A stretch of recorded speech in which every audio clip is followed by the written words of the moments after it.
వాస్తవంగా ఈ మండలి సమావేశం మొదటి రోజే ఈ చర్చ వచ్చింది. మీరు బెదిరించి రాజీనామాలు చేయించారని 15 మంది ఒకేసారి రాజీనామా చేశారు. ఖచ్చితంగా తీవ్రమైన విషయమే. ఇప్పుడు ప్రభుత్వాలు మారినప్పుడంతా రాజకీయ నియామకాలు మారుతాయండి. ఇది చైర్మన్లు, ప్రసాద్ గారి చైర్మన్, అలాగే ఇంకొక దీని చైర్మన్, ఇట్లా రాజీనామాలు చేస్తుంటారు. అది నైతికంగా కొత్త ప్రభుత్వానికి ఇవ్వాలని. వైస్ ఛాన్సలర్ ఉద్యోగం అన్నది రాజకీయమైన నియామకమా? ఇది ఇక్కడ మౌలికమైన ప్రశ్న. వైస్ ఛాన్సలర్ అంటే విద్యారంగ పరంగా ఉండాలి, ఆశ్రిత అస్మదీయులను నియమిస్తారు ఏ ప్రభుత్వం అన్నా అనేది నిజమే. అయినప్పటికీ కూడా మొత్తంగా మిగిలిన పదవుల్లాగే కనుక కలిపేస్తే వైస్ ఛాన్సలర్లు విద్యారంగానికి ఉన్న ప్రత్యేకత పోతుంది.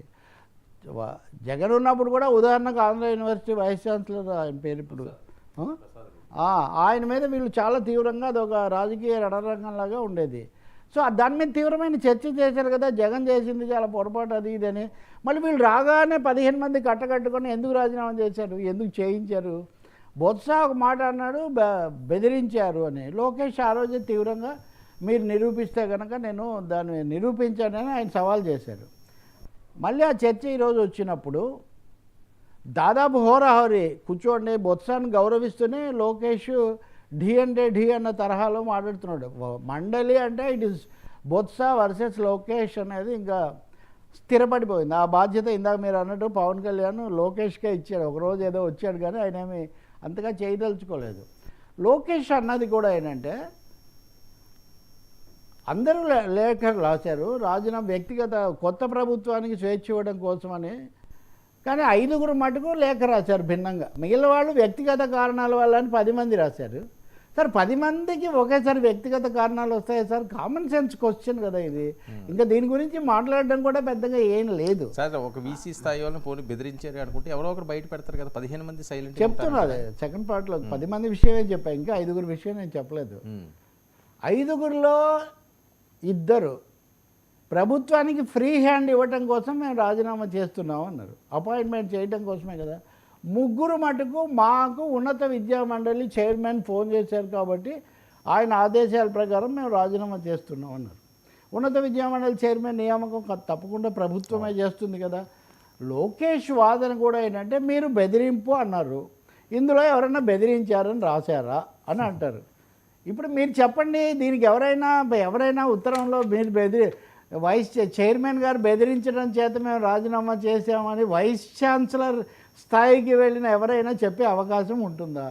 వర్మగారి విషయం మీరు తప్పకుండా మాట్లాడాలని నేను బయట వచ్చేటప్పుడు మీరు గట్టిగా మాట వరుసగా అనుకోండి. మీరు మీ భాషలో మీరు మాట్లాడతారు కానీ అది చెప్పరు కదా. కాబట్టి నేను ఒక విషయం చెప్తా వర్మ, నా వ్యక్తిగత అనుభవం, తాజా అనుభవం, నేను ఇక్కడ వివరాల్లో పోవడం లేదు. ఒక్క అంశానికి సంబంధించి మటుకు ఒక యూనివర్సిటీ ప్రొఫెసర్ ఒత్తిడి గురయ్యానని చెప్పినటువంటి ఉదంతం నాకు తెలుసు. మళ్ళీ ఎప్పుడైనా సమయం వచ్చినప్పుడు నేను చెప్తాను. కాబట్టి ఒత్తిళ్ళు ఉన్నాయి. అది అయితే జగన్ ఉన్నప్పుడు లేవని కాదు. ఇందాక నేను అన్నట్టు జగన్ ఉన్నప్పుడు ఉన్నాయి, వీళ్ళు ఉన్నప్పుడు ఉన్నాయి. బెదిరింపు అనే పదం వాడారు కాబట్టి బెదిరింపు అన్నదానికి ఉదాహరణ నిదర్శనం చూపించండి అని అడుగుతున్నారు. సో బెదిరింపు ఏముంది? ఇంతమంది ఎందుకు రాజీనామా చేయాలని నేను అడుగుతున్నాను. నిజంగా చేయాలా? ప్రభుత్వం మారినప్పుడంతా వైస్ ఛాన్సలర్లు, ప్రిన్సిపాళ్ళు రాజీనామా చేయాలా? ఎందుకు చేయాలండి? అంటే ఇప్పుడు నియమించిన వాళ్ళందరూ మళ్ళీ ఇంకో ప్రభుత్వం మారితే రాజీనామా చేయాలి. ఇంకా ఇప్పుడన్నా ఇది కూటమి ప్రభుత్వం. ఏ కాంగ్రెస్ ప్రభుత్వం, బీజేపీ ప్రభుత్వం అంటే వాళ్ళు ముఖ్యమంత్రులను కూడా అనేక సార్లు మారుస్తుంటారు. ఇక మార్చినప్పుడంతా వైస్ ఛాన్సలర్ రాజీనామా. విశ్వవిద్యాలయాలను అంతగా రాజకీయమయం లేకపోతే కులాలమయం చేయాల్సినటువంటి అవసరం ఉందా? ఈ విషయం ఆలోచించాలి తప్పకుండా సార్. కార్పొరేషన్లో, మున్సిపాలిటీలు అన్నీ మారిపోతాయి. అవి రాజకీయ నియామకాలు. చిన్న తేడా అంటున్నాను నేను. చిన్న తేడా. గవర్నర్లు కూడా గవర్నర్ ఇప్పుడు అదే అన్నారు లోకేష్. ఏమన్నాడంటే పోనీ మేము ఇవన్నీ చేసామేమో గవర్నర్ ద్వారా జరుగుతాయి కదా, గవర్నర్ ఆమోదించారు కదా, ఇంకేముందని. ఖచ్చితంగా ఇదే దేశంలో ఇప్పుడు పెద్ద చర్చగా ఉంది. వైస్ ఛాన్సలర్ల నియామకాన్ని రాష్ట్రాల చేతుల్లోంచి కేంద్రం లాక్కుంటుంది. గవర్నరు తర్వాత కేంద్రం నియమించే వ్యక్తి, తర్వాత ఇంకొకరు, ఒక్కరే రాష్ట్రము, కేంద్రం నుంచి 2 ప్రతినిధులు. గవర్నర్ కేంద్రం ప్రతినిధే కదా. ఈ 3తో కూడినటువంటి కమిటీ నియమిస్తుంది అని కొత్తగా చట్టాన్ని సవరించారు. దీని మీద మొన్ననే కేరళలో దక్షిణాది రాష్ట్రాలన్నీ కలిసి ఒక సభ కూడా పెట్టుకున్నాయి.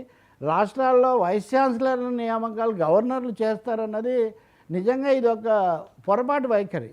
నేను సమయం వచ్చింది కాబట్టి చెప్తున్నా. ఎన్టీ రామారావు గారు ముఖ్యమంత్రిగా ఉండగా వైస్ ఛాన్సలర్గా గవర్నర్ను తీసేసి రామారావు గారు ఛాన్సలర్గా ఆరోగ్య విశ్వవిద్యాలయాన్ని ఏర్పాటు చేశారు. ఎందుకంటే రాష్ట్రాల హక్కులు కాపాడాలని. మరి గవర్నర్ల అధికారం అనే దాన్ని ఎన్డీఏ ప్రభుత్వం కాబట్టి సమర్థిస్తున్నారేమో లేదో నాకు తెలియదు, కానీ తప్పకుండా వైస్ ఛాన్సలర్లు ముందుకు వచ్చి మాట్లాడవచ్చు కదండి. వాళ్ళు విద్యాధికులు, అన్నీ చెప్పగలిగిన వాళ్ళు, చెప్పాల్సిన వాళ్ళు. ఈ వివాదం ఎలా పోతుందో మనం చూద్దాం. బహుశా ముగిసిందనే అనుకుంటున్నాం. ఎందుకంటే బొత్స ఏం చూపించలేరు కదా, బెదిరింపులు అన్న మాట దాంట్లో లేఖ రాశారంటే అంతే కదా అని ఆయన అంటున్నాడు. సార్ ఇది కాదే ఇంకోటి, ఇప్పుడు ఈరోజు లోకేష్ ఇంకోటి కూడా అన్నాడు, ఇది అనంత్ బాబు ఎమ్మెల్సీ శవాలను పార్సల్ చేశారనే విషయం. కానీ ఇంకొకటి అమర్నాథ్ గౌడ్ అని ఒక అబ్బాయి వాళ్ళ అక్కను చాలా ఘోరమైన ఉదంతం. అలాంటి వాటిని కూడా వీళ్ళు తీవ్రంగా తీసుకోకపోవడం, బాధపడకపోవడం నిజంగా చాలా బాధ కలిగిస్తుంది. అలాంటి వాటి మీద మీరు చర్చకు సిద్ధంగా ఉన్నారని కూడా ఆయన సవాళ్ళు చేశాడు. సో కౌన్సిల్ శాసన మండలి మంటలకు అది నిలయంగా మారుతుంది. ఈరోజు అయితే కనుక చైర్మన్ మోషన్ రాజు కూడా ఆయన కూడా ఆగ్రహించారు, మీరే వాయిదా తీర్మానం ఇస్తారు, మీరే నినాదాలు ఇస్తారు, మీరే చేస్తారని. నిన్న దాన్ని అసలు ప్రసారాలే నిలిపేశారు అన్న అలజడి కూడా నడిచింది కాసేపు. కాబట్టి ఆ పరంపరలో భాగమే అనుకోవాలి. ఇందులో ఎవరు ఎవరిని బెదిరిస్తున్నారు మనం చెప్పలేం, కానీ ఒకరినొకరు ఒత్తిడికి గురి చేసుకుంటున్నారు. ఇప్పుడు రంగస్థలం, రాజకీయ రంగస్థలంగా కౌన్సిల్ మారింది. చంద్రబాబు కూడా చిన్నబాబును అక్కడ నియోగిస్తున్నాడు. ఇది రాష్ట్ర రాజకీయాల్లో భవిష్యత్ పరిణామాలకు సంకేతంగా మీరు భావించవచ్చు.